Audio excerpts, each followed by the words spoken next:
I'm Dr. Moona Shah, consultant endocrinologist, in practice for last about 30 years. And endocrinology and diabetes is my passion.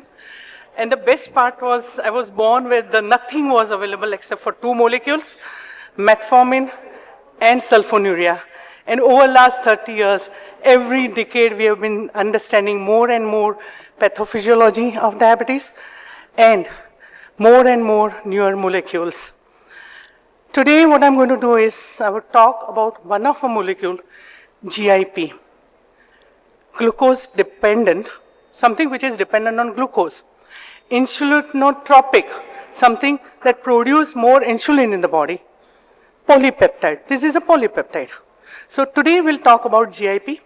I would start with biology. I love to talk biology, but then talk about a molecule which ultimately goes into clinical practice. And after my talk, I'll hand it over to my colleagues to talk about how to utilize in clinical practice and which are the various studies which shows importance of it. There is a small request. This is industry-sponsored symposium. Please do not take videos or photos during entire meeting, and do not post it on social media. Disclosure, this is sponsored by Eli Lilly.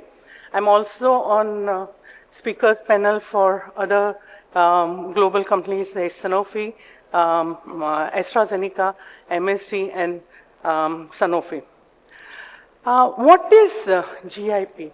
As I said, this is one of our incretin hormone. There are two incretins, polypeptide, GIP and GLP-1. We have been using GLP for last decade. GLP-1 analog, starting from semaglutide, liraglutide, all glutides, and we have fantastic data on glycemic management and obesity management, including cardiovascular renal advantage with these molecules. GIP was first identified way back in 30, without name, somewhere in 1970. It was identified as a polypeptide, which somehow was contributing somewhere in management touching beta cell by increasing insulin secretion, and somewhere slightly working at fat cell level. As I said, it was discovered in 1970. It was secreted at duodenal level by K cell. It is stimulated both by glucose and lipid. So post-meal, it increases.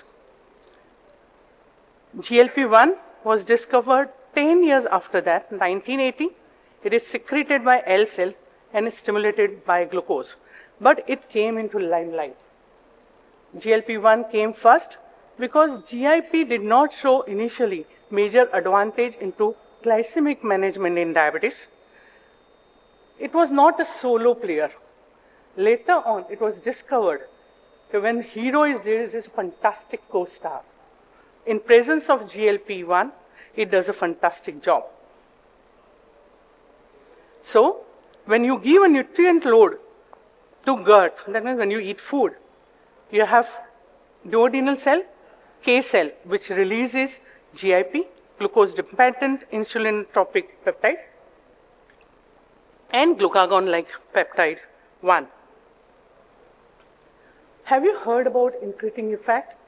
For years, right from physiology days, you had noticed that there is a difference in insulin secretion after IV glucose challenge and oral glucose challenge. This difference between the insulin secretory response to intravenous glucose infusion and oral glucose load is called incretin effect. What causes it? Incretins, they are responsible for majority of insulin release that follows glucose or lipid ingestion. There are two incretins which we know about, GIP-1 and GIP and GLP-1. If you look at a healthy subject and give IV glucose and oral glucose, you see fantastic incretin effect. But in people with type 2 diabetes mellitus, there is incretin resistance, and that is why you don't see so much of incremental response in insulin production. as I said, GIP alone was in hibernation. It became co-hero or co-star when people realized that it enhances effect of GLP-1 and it reduces side effect of nausea and vomiting of GLP-1.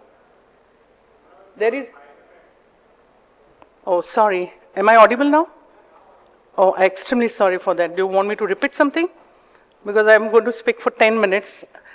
Okay, there is synergistic action of GIP and GLP-1, where let's look at pancreatic beta cell. It has effect at pancreatic beta cell, it has effect at alpha cell, it has effect at peripheral fat. So what is this effect? Both GIP and GLP-1 signals to pancreatic islets. It basically enhances glucose-dependent insulin secretion. So this is effect of pancreatic beta cell. Individually they do, but it enhances exponentially when they are combined together. Both GLP-1 and GIP binds to pancreatic beta cell. It induces cyclic AMP, PK cascade, and thereby improves insulin secretion. Nutrient load in the gut also leads to release of GIP and GLP-1, which binds to this receptor on pancreatic beta cell. Glucose was infused in healthy individual to achieve isoglycemic, same glucose level in individual, plasma level. This is basically to assess individual and combine contributions in patient who received saline control, only GIP, only GLP-1, and combination of GLP-1 and GIP. And if you look here, when IV glucose was given, insulin was hardly raised. With GIP, there's mild increment in insulin release. With GLP-1, there's further increment, but when both of them were combined, the incremental response of insulin release was much higher.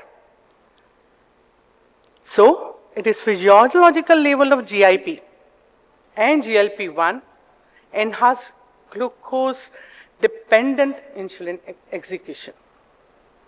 They together work smarter, and that's why instead of using alone, combination works better, and my fellow colleagues would talk about them as a combination.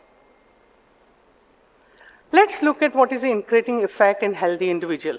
This study was done only in 10 individuals. When given oral glucose and isoglycemic intravenous glucose to the level so that glucose is equally to that of oral glucose tolerance test. You can see increment in GLP-1 and increment in GLP only when it was given oral.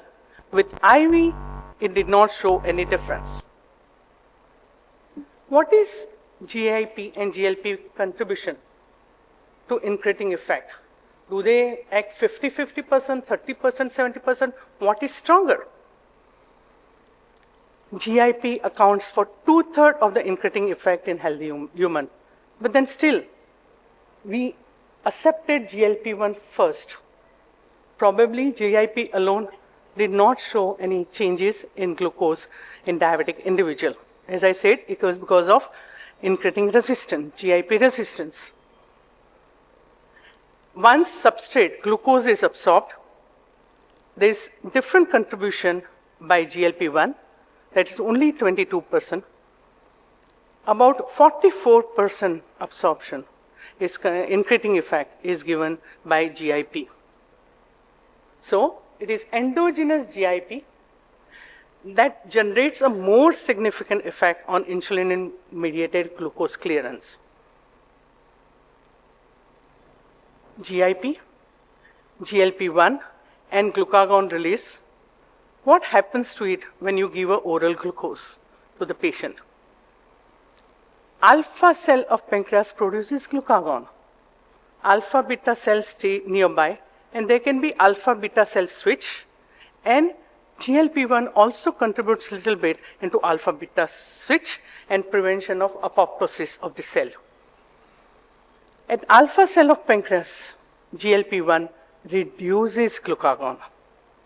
It is GIP-1 which increases glucagon, and that probably contributes prevention of hypoglycemia also.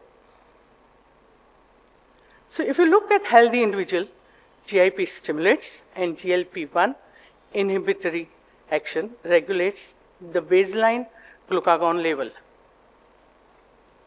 as shown by both oral and isoglycemic intravenous glucose test. Now, what does GIP response depend on? It depends on the receptor. Receptor concentration and receptor distribution. And if you look at here, we have endocrine pancreas, where it has good effect, especially on beta cell and alpha cell. And it also has presence at subcutaneous and visceral cell, fat, white fat. And that's where our antenna goes up. Oh, it doesn't work only at glycemic level. It works at fat level. And so it will act both for diabetes and obesity, diabesity. So it will be fantastic to use this molecule along with GLP-1. What is effect of GIP at adipose tissue? Within adipocyte, GIP may improve insulin sensitivity. Activation of GIP receptors in adipose tissue enhances insulin sensitivity at adipose tissue. We know in type 2 diabetes, there is dysregulated lipid partitioning in type 2 diabetes mellitus, and that is why this molecule helps by improving adipose tissue function. They studied adipose tissue blood flow. In healthy individual, GIP increases adipose tissue blood flow, which makes better utilization of lipid. We still have to look at data on in diabetes individual, so I will not talk more about it. At adipose tissue, it increases fat utilization. We love it. It reduces free fatty acid and lipotoxicity. It reduces blood glucose, and it increases free fatty esterification. It helps two arms, at pancreatic beta cell, at adipocyte, at glucose, and at adipocyte releasing factors, different interleukin, interkines, etc. So what is power of GIP? As standalone? No, and that is why it was in hibernation till 70. But never consider a molecule worth nothing. Combine it with someone, or keep on revisit and revisit those molecules, and you may find surprises. Once oral glucose is given, there is enhanced insulin release as compared to intravenous glucose and what we know as incretin effect. 2/3 of incretin effect is not by GLP-1, it is by GIP. Incretin called GIP. It depends on concentration of receptor at different level, one at beta cell of pancreas and other at subcutaneous white adipose tissue. GIP causes potentiation of insulin release. Go back 30 years back. What is the defect in type 2 diabetes? Defect in insulin resistance and insulin release. It works by potentiating insulin release. At adipose tissue, GIP causes better lipid uptake and increased storage capacity at subcutaneous adipose tissue, saving deposition in liver in free fatty acid form. It does not drive obesity if energy balance is managed. By reducing adiposity, it reduces insulin resistance. Wow! We have a molecule which increases insulin sensitivity and insulin release. Two things in one. But then still, we were not using because initially Standalone, it did not give fantastic results in glucose control.